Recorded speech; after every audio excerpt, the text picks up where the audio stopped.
Hermanos, abran sus Biblias, por favor, en 1 Corintios capítulo 11. 1 Corintios capítulo 11.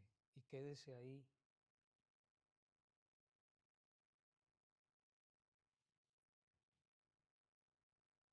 Hoy vamos a estar hablando, hermanos, ustedes saben que la iglesia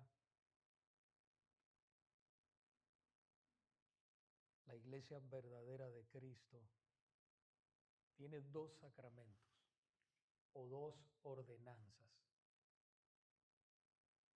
el bautismo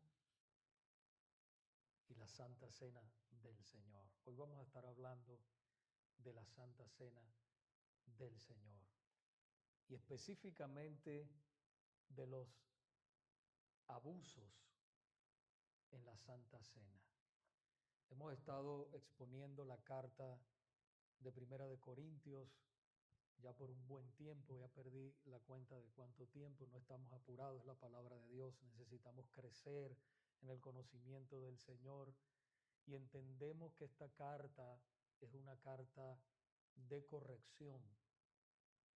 La iglesia no solamente necesita ser amada por el Señor, ser exhortada por el Señor, pero también necesita ser corregida por el Señor. Y cuando el Señor nos corrige, dice la palabra que Él nos corrige como un padre, ¿verdad? Que ama verdaderamente a sus hijos.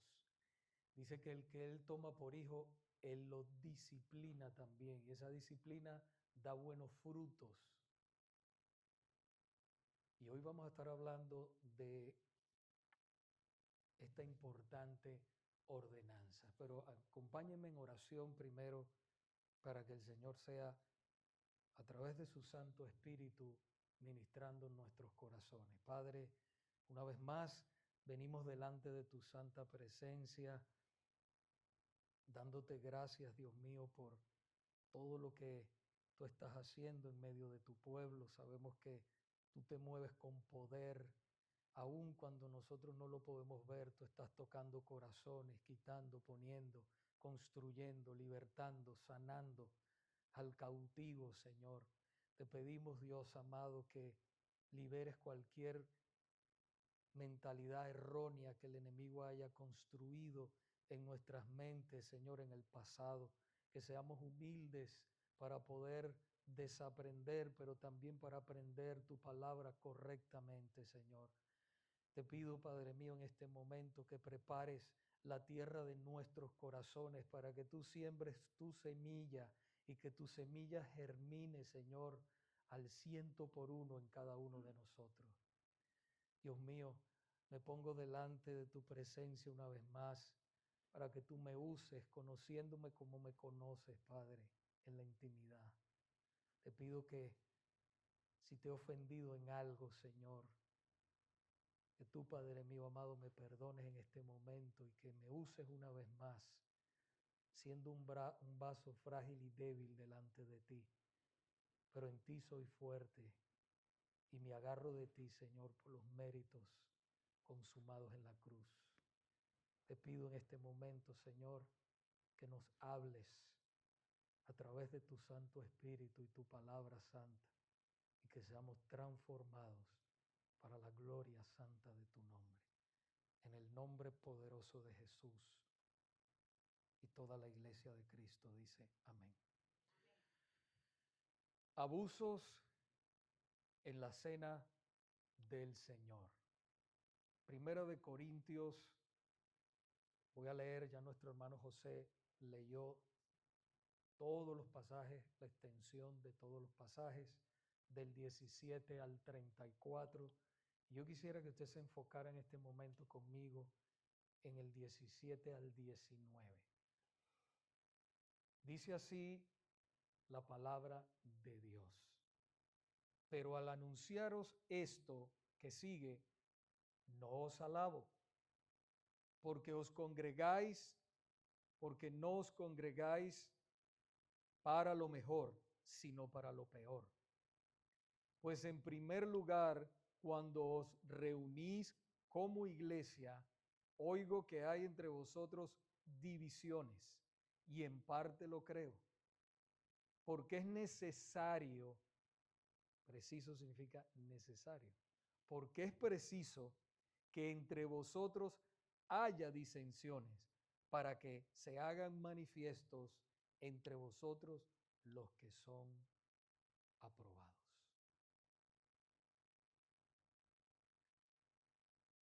Hermanos,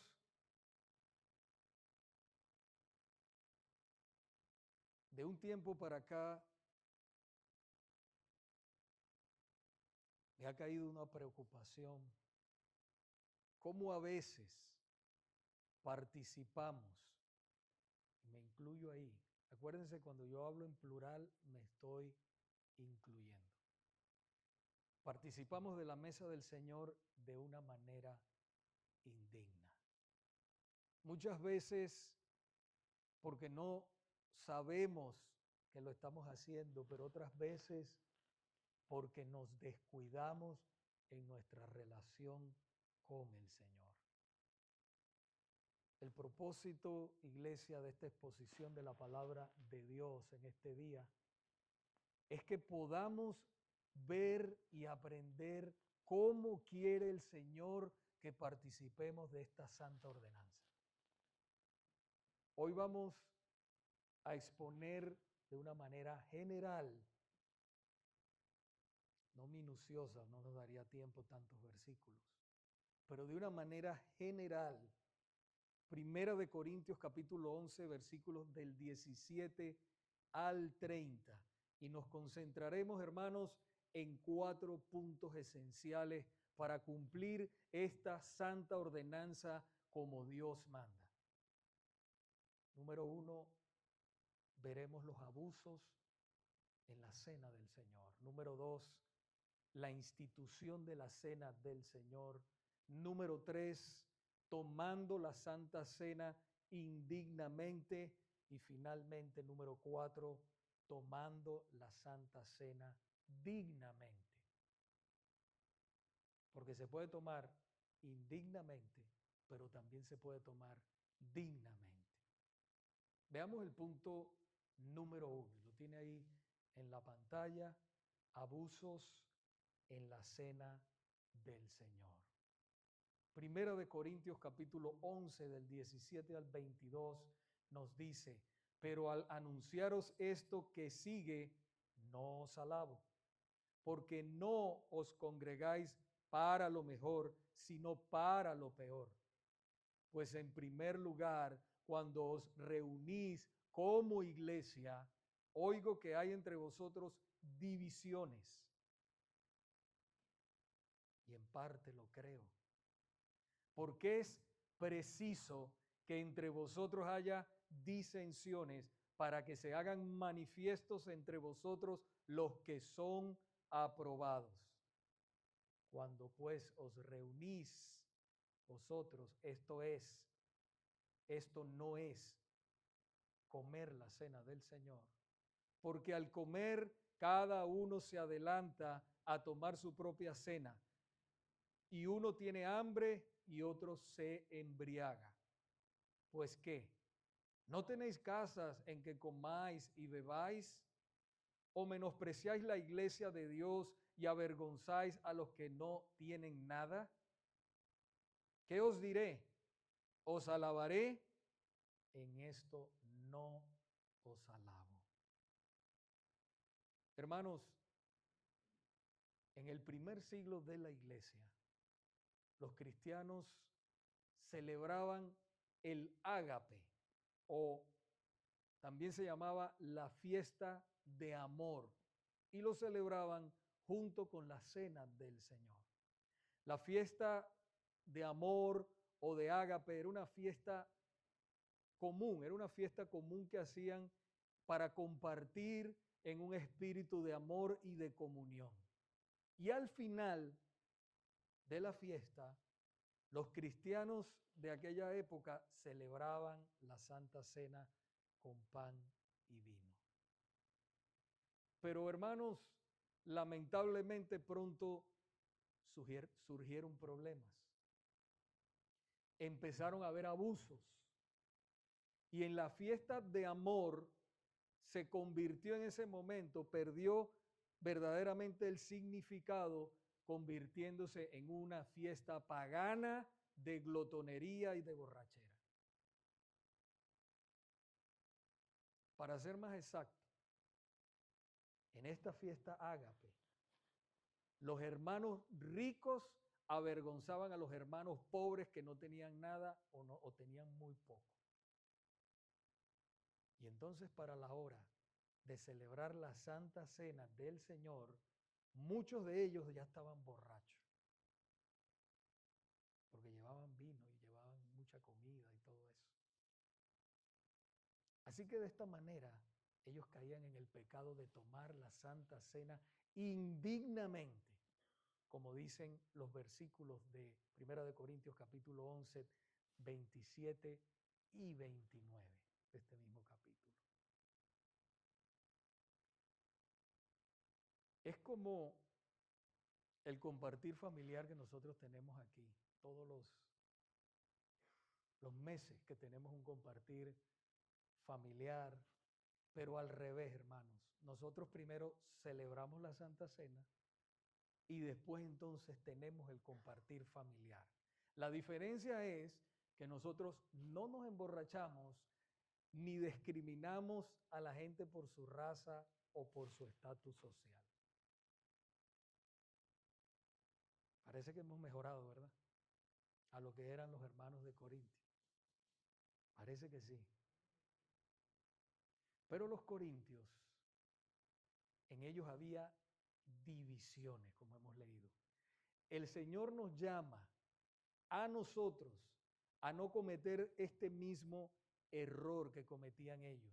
Debemos, hermanos, luchar por la unidad, porque puede ser que nosotros cuando nos reunimos a la fiesta ágape, que le llamamos el compartir familiar, puede ser, no estoy culpando, pero puede ser que nosotros empecemos a discriminarnos o por nuestra raza o por nuestro estatus social, como lo hicieron los corintios. Y porque yo tengo más afinidad con una persona, yo me siento en esta mesa, el otro se sienta en esta mesa y el otro se sienta en esta mesa.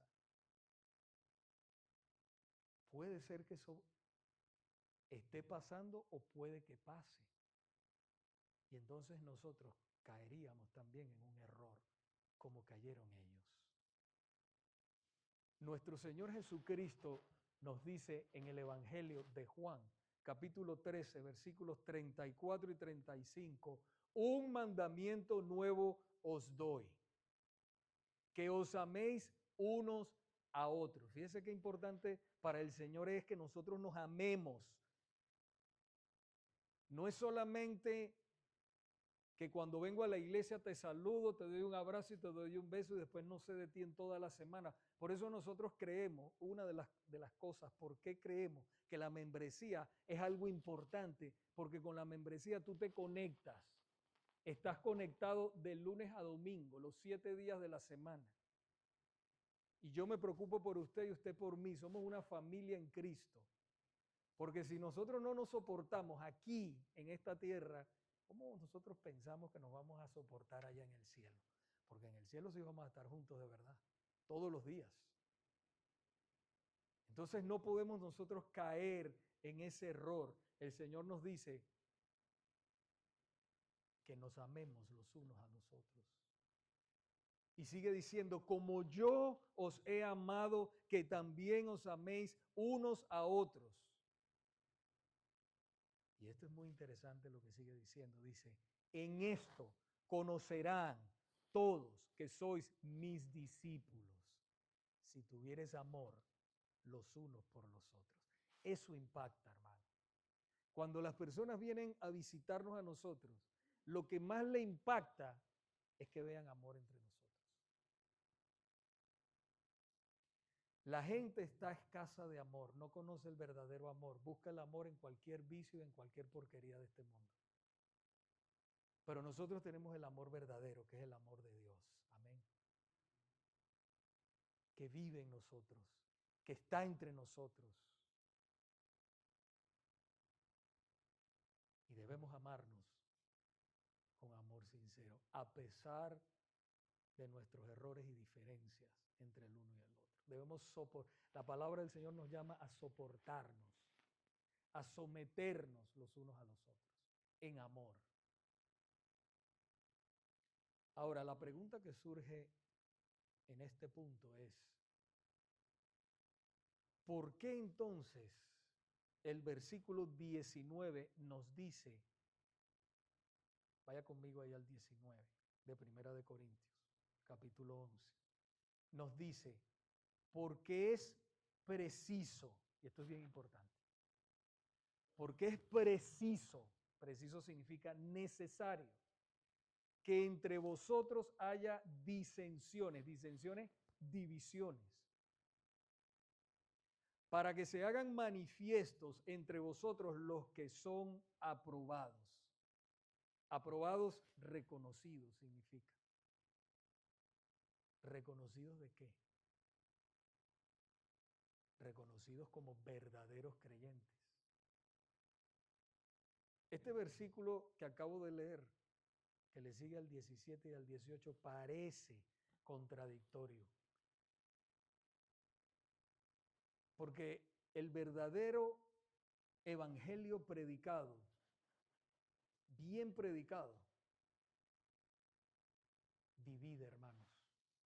Divide a los creyentes fieles del Señor a los que no lo son.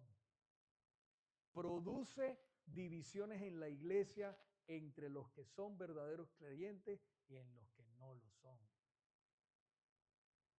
Para ser más claros, aunque no es la voluntad de Dios que haya divisiones en la iglesia, Dios las permite para que se manifieste quiénes son verdaderos cristianos y quiénes no lo son. Vuelvo y repito eso. Cuando eso sucede, claramente el Señor nos ordena a que nos apartemos de los que se dicen ser cristianos y no lo son. Y escuche algo bien. No quiere decir que ahora usted se va a apartar de los del mundo. No somos del mundo, pero estamos en el mundo. Yo siempre traigo el ejemplo de una sopa, una olla, una sopa, un sancocho, un ajiaco, ¿verdad? ¿Ah? Un caldo. En México, sí, un caldo. El mundo es ese caldo, esa sopa, ese ajiaco. ¿Ya? Nosotros somos la sal. La Biblia dice que nosotros somos la sal. Y la sal que da sabor. Pero el Señor dice, si la sal se volviera insípida, ¿con qué será salada esa sopa? ¿Verdad? Estamos en el mundo, pero no somos del mundo, pero tenemos que estar dentro de ese mundo dando sazón.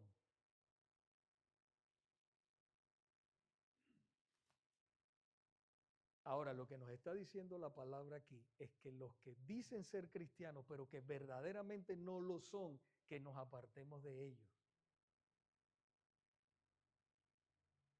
Segunda de Corintios, por eso es tan importante cuando tú dices, yo soy cristiano, eso es algo muy grande. Porque dice que tú eres un representante de Cristo donde quiera que tú estás y a donde tú vas. No es cualquier cosa, no es una religión más. Es una relación verdadera con Cristo. Segunda de Corintios capítulo 6, versículos 14 al 18 nos dice, no os unáis en yugo desigual con los incrédulos, porque ¿qué compañerismo tiene la justicia con la injusticia? ¿Y qué comunión la luz con las tinieblas? ¿Y qué concordia Cristo con Belial? Belial es Satanás. ¿O qué parte el creyente con el incrédulo? Esto se amplía, hermanos. Basta hasta a casarse. El cristiano no se puede casar con un incrédulo. Lo dice claro la palabra. Ni nosotros tener una amistad íntima con una persona que no sea cristiana. Íntima. Amistad. Pero mi amistad íntima es con ustedes, con mis hermanos. Esa es mi amistad íntima. Porque dice la palabra que las malas conversaciones corrompen las buenas costumbres. No somos más que nadie, pero somos diferentes, somos apartados, Dios nos ha santificado y somos santos apartados para Él. Esa es una verdad bíblica irrefutable, hermanos. Y continúa diciendo, ¿y qué concordia Cristo con Belial? ¿O qué parte el creyente con el incrédulo?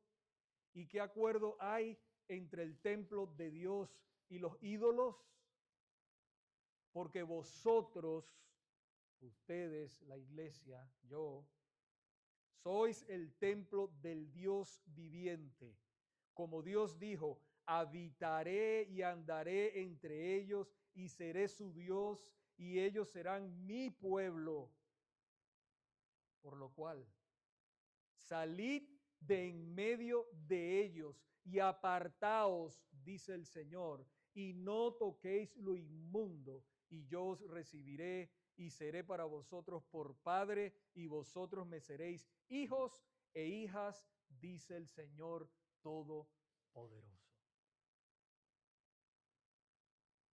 Y en ese tiempo, hermanos, en la iglesia se estaban levantando, en la iglesia primitiva, supuestos apóstoles, y eran falsos apóstoles.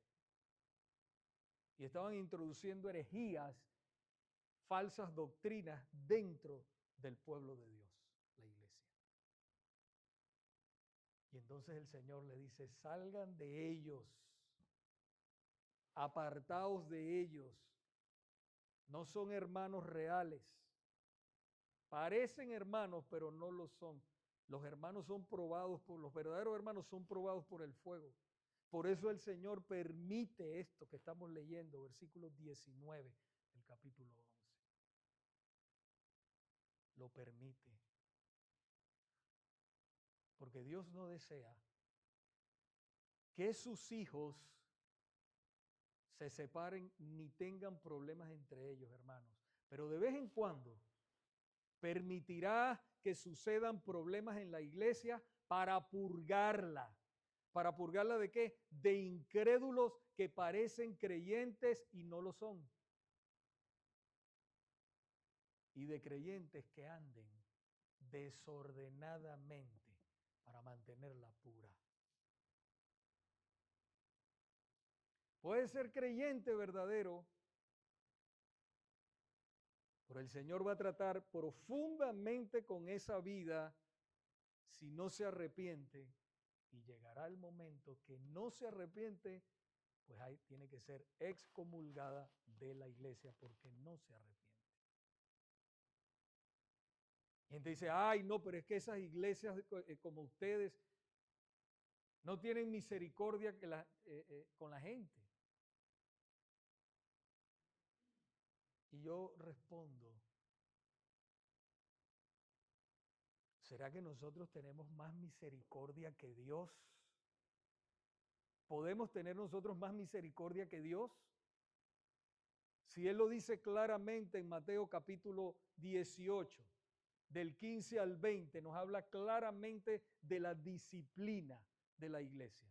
¿Y para qué es la disciplina? Es una disciplina amorosa. Porque el momento duele, hermanos, pero la disciplina es para que el verdadero creyente enderece su camino.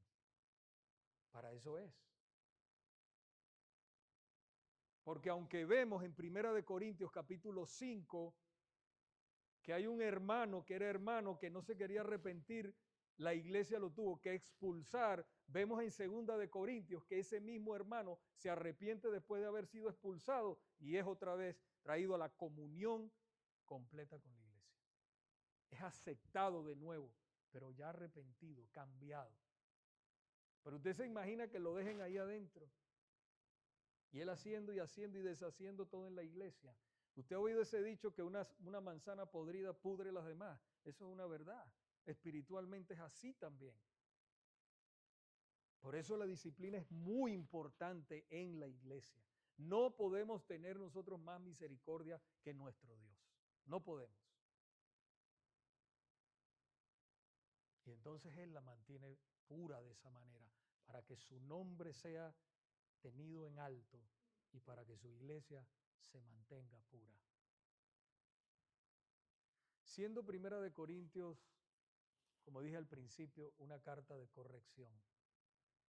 Enseguida el apóstol Pablo les enseña cómo realmente se debe celebrar la Santa Cena o esta santa ordenanza. Veamos el punto número 2, la correcta manera de celebrar la Cena del Señor. Primera de Corintios capítulo 11 del 23 al 26, Pablo les enseña a los corintios la forma correcta de celebrar esta santa ordenanza. Lea conmigo, porque yo recibí del Señor lo que también os he enseñado, que el Señor Jesús, la noche que fue entregado, tomó pan y habiendo dado gracias, lo partió y dijo: tomad, comed, esto es mi cuerpo que por vosotros es partido. Haced esto en memoria. Esto es mi cuerpo, perdón, en memoria de mí. Asimismo tomó también la copa después de haber cenado, diciendo: esta copa es el nuevo pacto en mi sangre. Haced esto todas las veces que la bebiereis en memoria de mí. Así pues, todas las veces que comiereis este pan y bebiereis esta copa, la muerte del Señor anunciáis hasta que Él venga. La Santa Cena del Señor, hermanos, es el evangelio proclamado de una manera visible. De una manera visible. Y la razón principal por la que Cristo murió y resucitó, eso es importante que nosotros tengamos las dos cosas, murió y resucitó, fue para salvar a su pueblo de la ira de Dios y de su condenación eterna.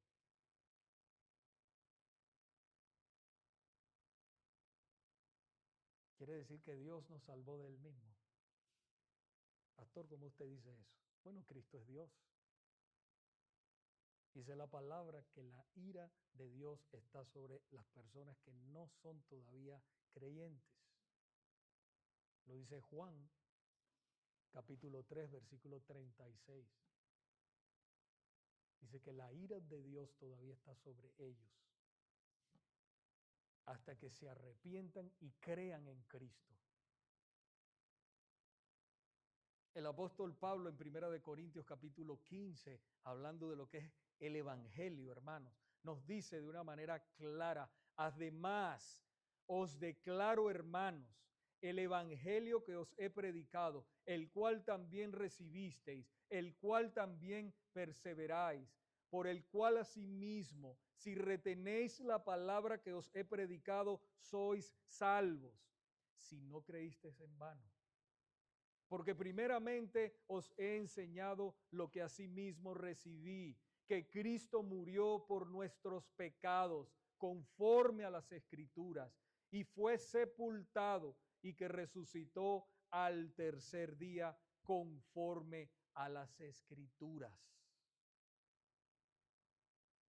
No solamente que murió, sino que resucitó, porque si Cristo no ha resucitado, vana es nuestra fe, hermanos, todavía estamos en pecado. La resurrección, hermanos, es el sello de nuestra salvación.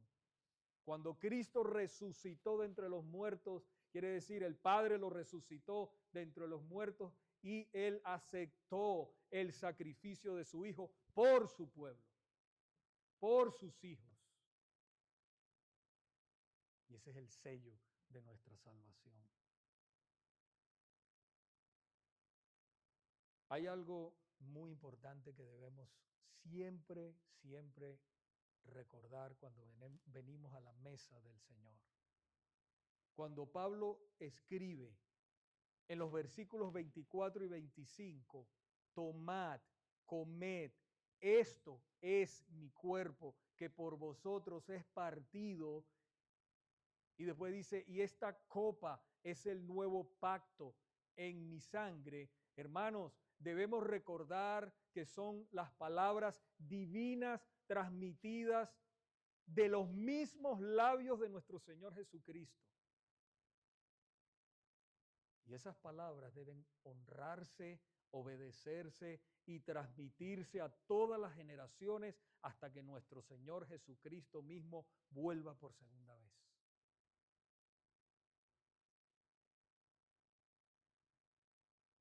Él mismo lo dijo en Mateo, en el Evangelio de Mateo, capítulo 26, del 26 al 28, nos dice que mientras comían, tomó Jesús el pan y bendijo y lo partió y dio a sus discípulos y dijo: tomad, comed, esto es mi cuerpo.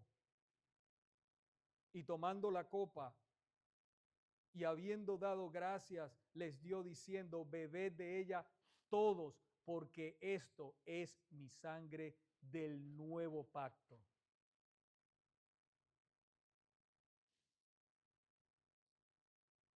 Y terminó diciendo que por muchos es derramada para remisión de los pecados. ¿Qué representan cada uno de los elementos de esta ordenanza? El pan y el vino. ¿Qué representan? El pan, mis hermanos, representa el cuerpo de Cristo que fue entregado a la muerte por nosotros. En otras palabras, Jesús cargó en la cruz el horrendo pecado de su pueblo.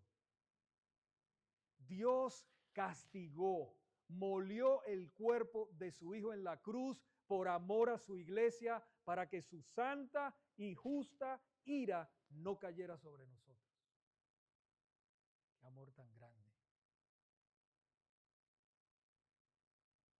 Porque esa ira es justa y es santa. Y eso es lo que nosotros nos merecíamos. Pero Dios en su amor tuvo misericordia. ¿Por qué? No lo sé, hermano, pero lo cierto es que la tuvo. Y ha manifestado su gracia en su pueblo. La copa de vino. La copa de vino, hermanos, representa la sangre de Cristo que fue derramada en ese mismo sacrificio, y con este derramamiento de sangre dio comienzo. Ahí es donde comienza el nuevo pacto. Y es un pacto, hermanos, perpetuo. Ustedes se acuerdan los que estuvieron en la clase con el hermano Arnaldo, ¿verdad? Que él dijo que la salvación no se pierde. Y eso es una verdad grande, bíblica. Porque es un pacto perpetuo, un pacto que nadie puede borrar ni cambiar. Es el perdón, hermanos, absoluto, total y constante. Esa palabra es importante. Constante que Dios da a sus hijos. ¿Quiere más amor que ese?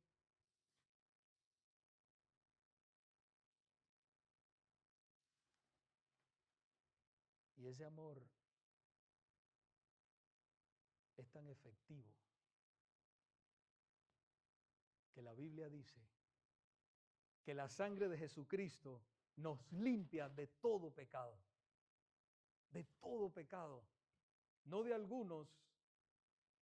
Esos pecados que usted recuerda, que el diablito le trae a la mente, que cometió hace tiempo, y usted se arrepintió, y usted puso la fe en Cristo, dice la palabra que la sangre de Jesucristo nos limpia de esos pecados, de todos,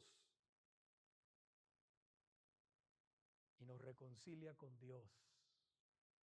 En otras palabras, satisface las demandas de justicia divinas. Las satisface.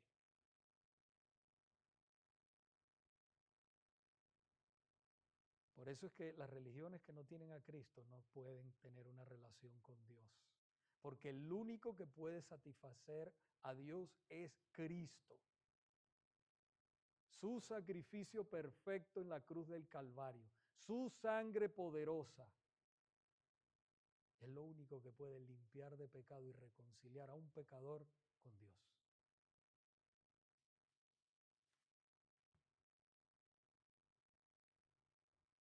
Es así, hermanos, que la Santa Cena marcó el final del antiguo pacto y dio inicio al nuevo pacto que es en el que nosotros vivimos. Cuando participamos del pan y de la copa de vino en la Santa Cena del Señor, que esto no se nos olvide, hermanos, nunca. Nos nutrimos espiritualmente y crecemos en gracia. Además, al participar espiritualmente del cuerpo y de la sangre de Cristo, nuestra unión con Él se fortalece. Los teólogos de la Confesión Bautista de Fe de 1689 lo expresaron de una manera más exacta, lo que le quiero decir en esta tarde. En el capítulo 30 de la Confesión, en el párrafo 7, dice, los que reciben dignamente esta ordenanza, lo voy a leer un poco lento, participando externamente de los elementos visibles de esta, también reciben y se alimentan entonces internamente por la fe, de manera real y verdadera, aunque no carnal ni corporal. Eso es importante. No creemos en la transustanciación. Eso lo enseña la Iglesia romana, que el pan se convierte literalmente por un milagro cuando ora el sacerdote en el cuerpo de Cristo, la carne de Cristo. No creemos en eso. Y que el vino se convierte por un milagro cuando el sacerdote ora o el cura ora en la sangre literal. O sea que usted está comiéndose la carne y usted está tomándose la sangre de Cristo. Eso no es real. Pero espiritualmente, escuche lo que sigue diciendo la confesión. Sino espiritualmente, dice, no carnal ni corporal, sino espiritualmente de Cristo crucificado y de todos los beneficios de su muerte, el cuerpo y la sangre de Cristo, estando entonces no corporal ni carnal, sino espiritualmente presentes en esa ordenanza para la fe de los creyentes, así como los elementos mismos lo están para sus sentidos externos. Nos alimentamos de Cristo espiritualmente y de todos sus beneficios cuando participamos de su mesa de esa manera, de una manera digna.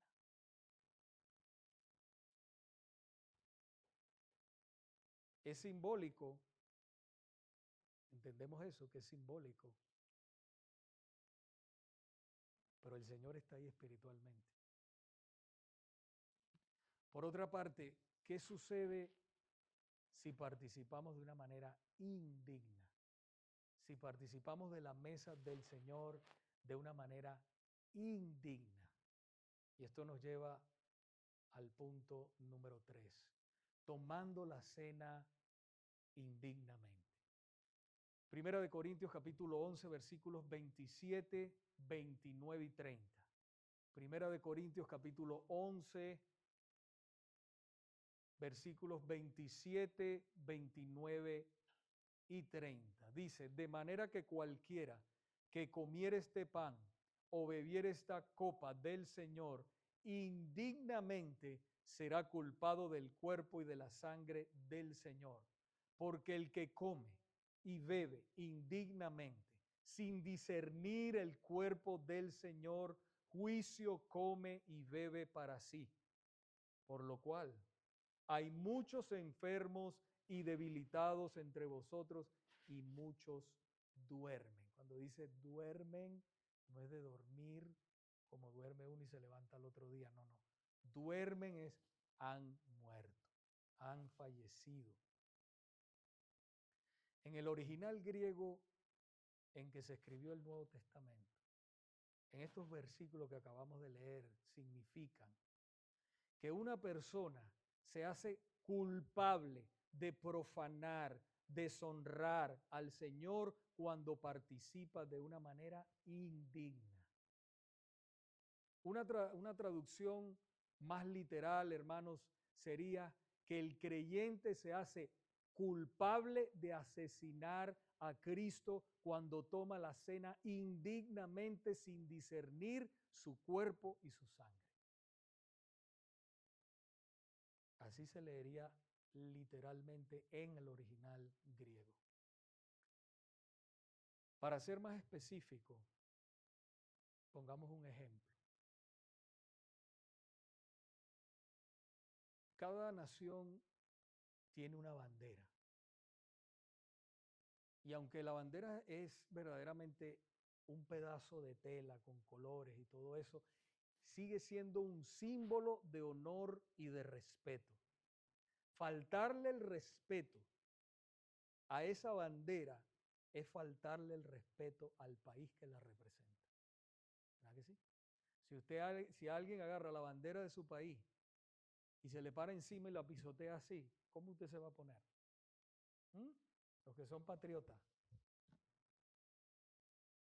Usted se va a enojar. Y mucho, ¿verdad que sí?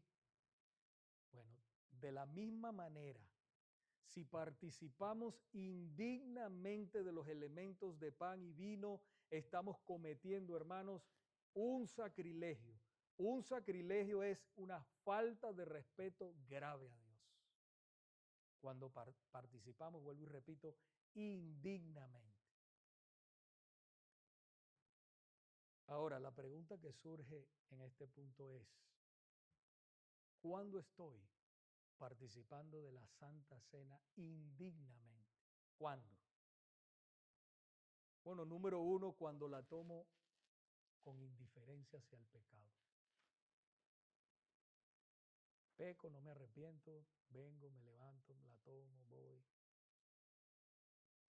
Número dos, cuando me creo que soy lo suficientemente bueno para tomarla. Ah, no, ya Cristo murió por mí, mis pecados han sido pagados, ya, hago lo que quiera, vengo a la iglesia. Yo digo que esa es la forma, mire, no es tanto el que sabe que no es creyente, sino es peor el que piensa que es un creyente verdadero y no lo es. Ese es peor, porque está engañado. No podemos venir y tomar la Santa Cena, ya eso es un orgullo, creyéndonos que nosotros somos suficientemente buenos para tomarla. Ahora, ¿qué pasa con las personas que no son verdaderamente cristianas y participan de esta santa ordenanza? ¿Qué pasa? Los autores de la Confesión de Nuevo Bautista de 1689 escribieron muy claro acerca de este importante asunto y dice así en el capítulo 30, párrafo 8. Los ignorantes, porque la persona ignora las cosas espirituales, los ignorantes e impíos, como no son aptos para gozar de la comunión con Cristo, son por tanto indignos de la mesa del Señor.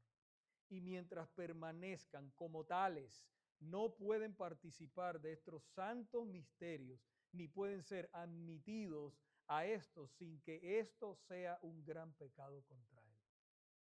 Es más, todo aquel que reciba estos misterios indignamente es culpable del cuerpo y de la sangre del Señor, pues come y bebe juicio para sí. Cierro lo que dice el párrafo de la confesión. sea que es más serio de lo que muchos de nosotros pensamos. Y esto nos lleva al siguiente y último punto. Tomando la Santa Cena dignamente. Dignamente. Primero de Corintios, capítulo 11, de nuevo, 28, 31 y 32. Por tanto, pruébese cada uno a sí mismo y coma así del pan y beba de la copa. Si pues nos examinásemos a nosotros mismos, no seríamos juzgados, mas siendo juzgados, somos castigados por el Señor para que no seamos condenados con el mundo. 3 consejos para tomar la cena dignamente. 3 consejos. Antes de participar, hermanos, debemos reconocer nuestro pecado e indignidad. Es verdad que nunca seremos dignos de tomar la cena en base a nuestra dignidad, sino por y a través de los méritos de Cristo. Por y a través de los méritos de Cristo. Número 2, debemos aferrarnos a la persona y obra en la cruz, Cristo. ¿Qué hizo Cristo? Podemos acercarnos a la mesa del Señor con toda confianza porque soy un verdadero creyente, arrepentido y porque sé que Cristo pagó todo el precio por mi maldad. Por eso me puedo acercar, por los méritos de Cristo. Número 3, y muy importante, debemos confesar nuestros pecados específicos a Dios antes de participar de la cena. No es que decimos, Señor, perdóname por mis pecados. No. ¿Cuál pecado? Específico. Si no lo hacemos, corremos entonces el riesgo de ser disciplinados por el Señor. ¿Cómo podemos ser disciplinados por el Señor? Puede ser una enfermedad, malestares temporales y hasta la muerte prematura. O sea, pastor, es que entonces el Señor me está disciplinando porque yo estoy enfermo. No, hermano, no estoy diciendo que toda enfermedad es un pecado que nosotros tenemos. Yo no estoy diciendo eso. Vivimos en un cuerpo que se enferma. Pero lo que sí estoy diciendo es que Dios puede disciplinar de esa manera también a sus hijos. Lo dice la palabra, siga leyendo, en 1 Corintios capítulo 11, versículos del 30 al 32. Dice, por lo cual hay muchos enfermos y debilitados entre vosotros, y muchos duermen. Ya sabemos que duermen han muerto, debilitados, enfermedades que debilitan.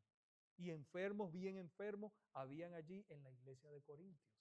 ¿Por qué? Porque tomaban la cena indignamente. Si pues nos examinásemos a nosotros mismos, no seríamos juzgados, mas siendo juzgados, somos castigados por el Señor. ¿Para qué? Para que no seamos condenados con el mundo. Para que no seamos condenados con el mundo.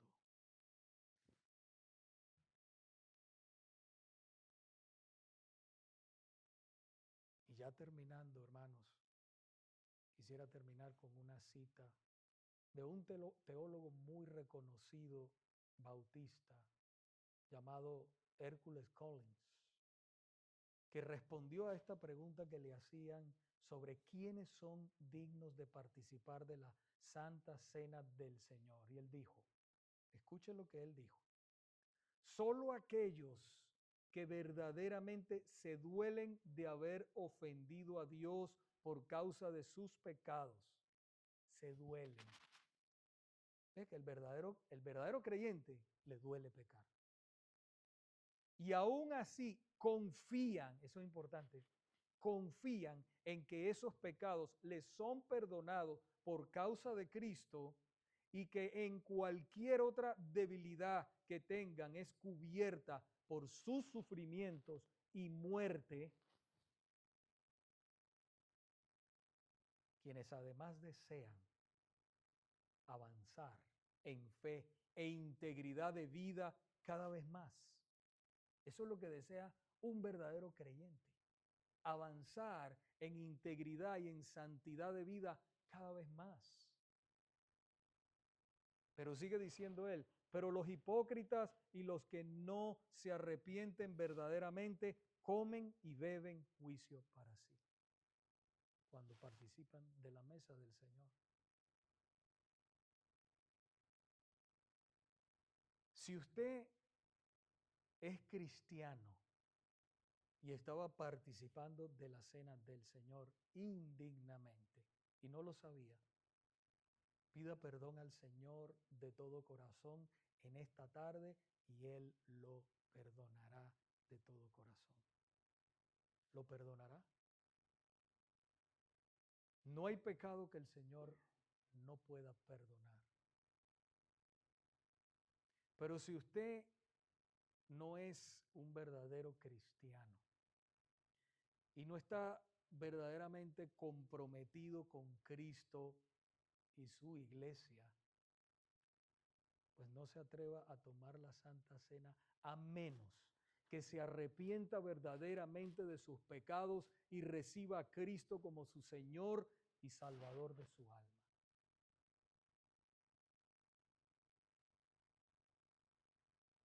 Las cosas de Dios son muy serias, mis hermanos. No podemos jugar a la iglesia. Yo entiendo que la iglesia en esta generación ha perdido su rumbo. Pero el Señor, como en todos los tiempos, Él siempre ha tenido un remanente fiel. Y nos llama a nosotros como ese remanente fiel, y yo sé que no somos los únicos, estoy hablando sobre la faz de la tierra, lo hay, a que honremos al Señor en todo lo que nosotros hacemos, como sus hijos. Que vivamos la palabra verdaderamente en todo momento. Pero si no eres un verdadero creyente,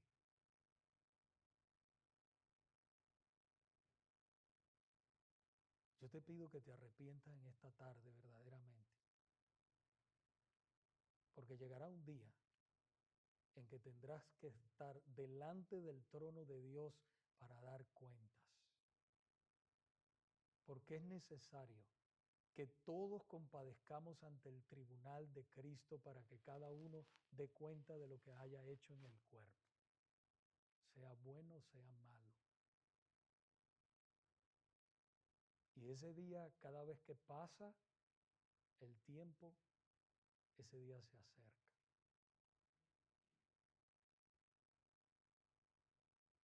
Por eso allí donde estás, si no eres creyente verdadero, cree en Jesús como tu Salvador. Clama perdón y misericordia y recíbelo ahora como Señor y Salvador de tu alma. Y de esa manera verdaderamente podrás gozar de todos los beneficios espirituales y cuando cierres tus ojos aquí en esta tierra, entrarás a la eternidad sin deudas pendientes. Sin deudas pendientes. Porque ¿sabe qué? Todos aquellos que han rechazado al Señor entrarán a una eternidad con deudas pendientes. Porque el único que puede pagar la deuda tuya de pecado es Cristo. La sangre de Cristo es la única que puede limpiarte de todo pecado y reconciliarte con Dios. Así que allí donde estás, pídele perdón al Señor.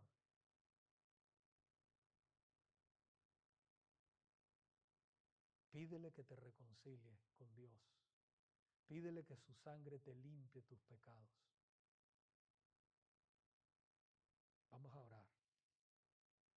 Señor, en esta tarde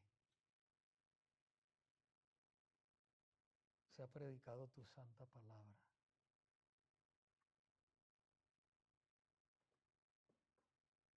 Yo quiero rogar para aquellos que están entregando sus vidas, que tú estás salvando, Padre, que te están recibiendo, que tú transformes esos corazones de piedra,